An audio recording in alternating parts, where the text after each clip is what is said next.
Hey everybody, we're back in 2021 with a brand new video series called 20 Questions About 2020. We got together with a bunch of our great clients, partners, and friends in the industry. Hope you enjoy it. So looking back at 2020, what was the biggest impact on your workday? Obviously, probably the same as most people, is working from home. We saw no impact because we were already remote. We thought that we were just geniuses for coming up with that, but we were not. We were just lucky. So obviously, I think just not being able to get out and having to be at home. I had 3 kids.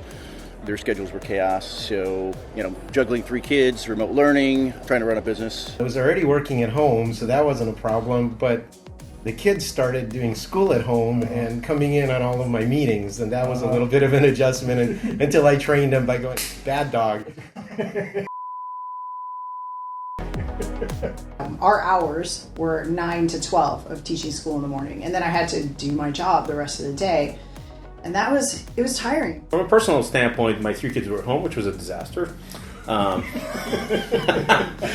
tried to offload it to my wife as much as possible. Yeah, how did that go? Yeah. Everybody's at home now. My wife and daughter are all working from home as well, scheduling calls around one another, so that was a little bit of a challenge, but we've gone through it, we worked through it. Yep. The biggest impact for me was the lack of impact. The surprisingly a little disruption of business. Yeah, for me, things went pretty much as normal. The only difference was when I left the office, I had to put on a mask to go to the supermarket. Coincidentally, what happened is we got more productive. Start the day at 7 a.m. and end the day at 8 p.m. It was great. I mean, we thoroughly enjoyed the productivity boost. Now, quite frankly, I think that in many ways I was more productive, even though I was dealing with a lot of that, but nonetheless, it was still different, for sure. Got it. Personally, like in my little bubble, nothing. I was already working from home when it came to that. Having other people in the house still is an issue. I've never been a working from home person. I'm still not a working from home person. I prefer not to. Of course, focusing on international keynote speaking at large live events was not exactly an ideal career choice in 2020.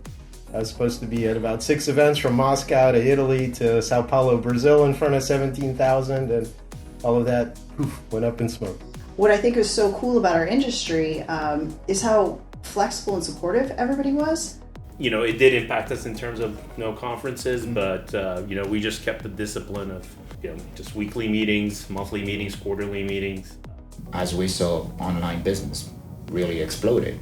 The industry not being able to meet on those few occasions for the shows, I think that was a big deal.